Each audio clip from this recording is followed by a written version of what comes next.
Bene data bakundwa b'umwami Yesu Kristo, mwese abakurikira izi nyigisho tubahaye ikaze mu biganiro bya Saveur Divine.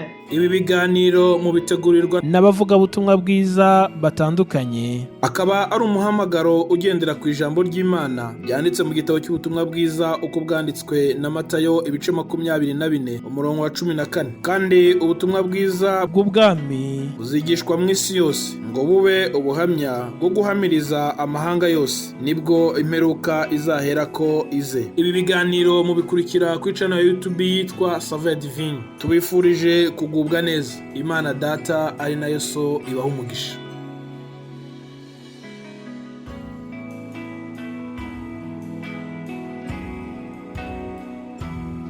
Ndabaramukije inshuti bakundwa umwami wacu Yesu Kristo, aho muherereye ku mpande zine z'isi. Umwami Yesu abahezagire cyane. Muri kumwe na mwene So Ntakarutimana Eric, umunsi tuganira kuri bivyete Yohani yahishuriwe ari mu kizinga ca Patimo. Kadusome mu gice ca kabiri mu vyahishuriwe Yohana, duhere ku murongo wa 12. Icete cyandikiwe ishengero ry'i Perugamu. Perugamu ni igisagara kimwe kiri muri Aziya, mu mashengero Yohana yabwiwe kwandikira n'amashengero ndwi ari muri Aziya, umunsi yitwa muri Turikiya. Rero intumbero yikwandikira aya mashengero, Yesu Kristo wenyene ubwiwe yaramugendeye aramwihishurira ari ngaho hantu hagoye cyane mu kizinga ca Patimo, aho yatwawe guteregwa ko harya cyari igihe cihamwa c'intumwa za Yesu Kristo. Abantu bose batira umwami Yesu Kristo ico gihe barahamwa, na cyane cyane abavyigisha. Rero Yohana ni umwe mu ntumwa za Yesu Kristo, umwe ijambo ry'Imana tubwira ko yama mu gikiriza ca Yesu. Uyu rero aragera igihe nawe yinjira mu ihamwa, aja guterwa mu kizinga ca Patimo.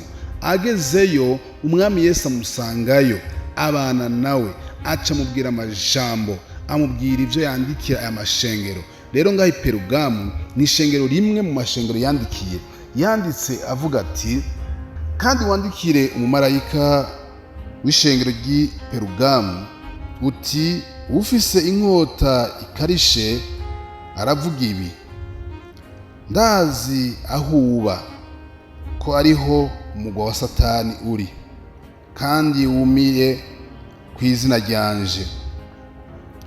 Ntiwahakanye kunyizera no mu minsi ya Antiba, icabona canje n'umugororotsi wanje yiciwe iwanyu, aho Satani aba.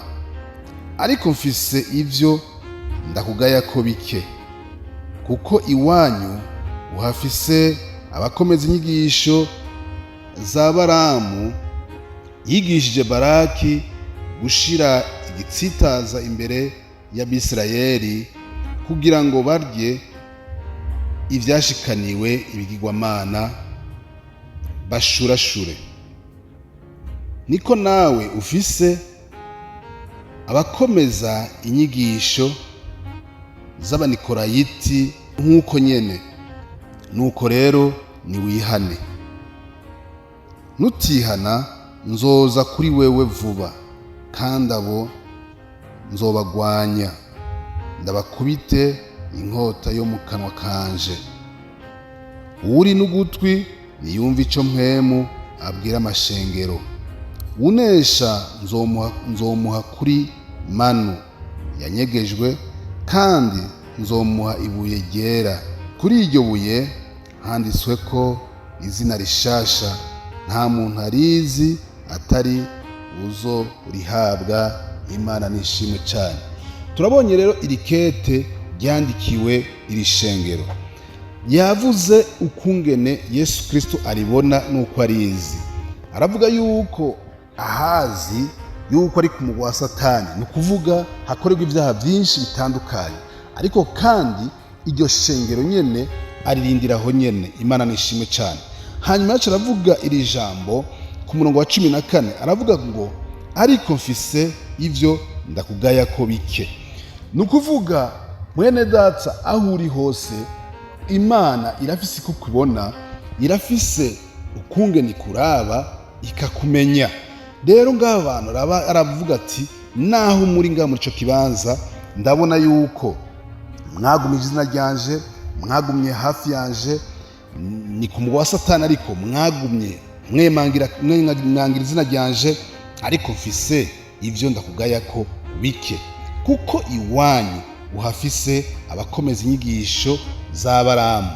Rero uyu Baramu n'umuntu yamuvugishwa w'Imana, hanyuma ahamagagwa na Baraki amusaba ko aja kuvuma Abisirayeli, amuhingemu amuha ibyamushikaniye. Uyu nawe akunda ivyo yahawe, agenda kuvuma Abisirayeli, ariko ashitseyo Imana ihindura umuvumo umugisha, imuhindura ururimi, iramubwira iti oya burya n'ubwoko bwanje nahezagiye.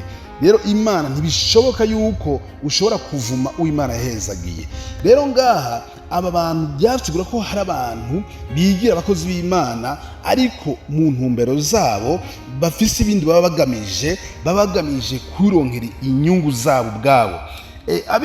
Paulo yandikiye Abifilipi igice cya 3:19 arabwira ngo iherezo yabo ngo nuguhona, Imana yabo ninda, ngo birata ibiteye isoni byabo, ivy'isi nivyo bababaye.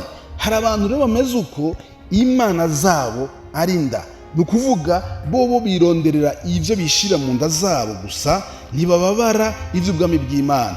Ngo muri bo ubwabo babikenereye ivy'isi, babikeneye amatungo y'isi. Rero ngaha Yesu Kristo acisha muri Yohana ati bandikire ubabwire birinde abantu benabo, kuko ndababonamwo harimwo abantu barimwo bakeneye inyungu zabo, bakeneye ivy'isi, badakeneye ubwami bwanje. Imana nidufashe cyane.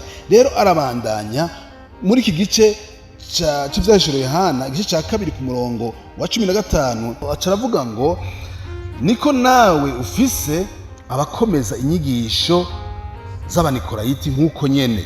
Ku murongo wa 16 nuko rero wihane.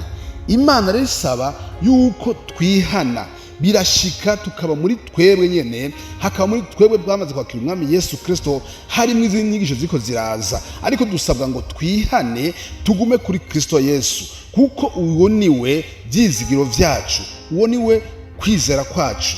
Yesu Kristo yavuye mu ijuru aza mu isi, yitanga ku bwanje nawe, arabambwa mu gishingo cacu, hanyuma arapfa, arazuka, uyu munsi yicaye iburyo bwa Data. Haleluya. Twebwe rero dusaba kuguma kuri ivyo vyizigiro bizima, ivyizigiro vya Kristo Yesu, tukizera yuko yapfuye ku bwacu, hanyuma akazuka, uyu munsi ni muzima, yicaye iburyo bwa Data kandi aratuvugira. Imana nishimwe cyane. Rero hari abantu bigaragara no munsi yuko barondera inda zabo muri rishengero, bariko bakura abantu mu byizegwa bizeye, bagomba kubasubiza inyuma. Hanyuma arababwira ngo ku murongo wa 17 avuga ngo uri n'ugutwi niyumva ico mwemu abwira amashengero. Hanyuma acavuga ngo unesha nzomuha kuri manu. Imana nishimwe cyane. Rero nta wunesha atagwanye. Hariho manu ibiki wabera, hariho ibitsibo bibiki wabera bene data, hariho imanu yanyegejwe iri mu ijuru tuzojyako. Imana nishimwe cyane. Yaciye avuga kindi gikomeye cyane ngo nzomuhibuye. Haleluya.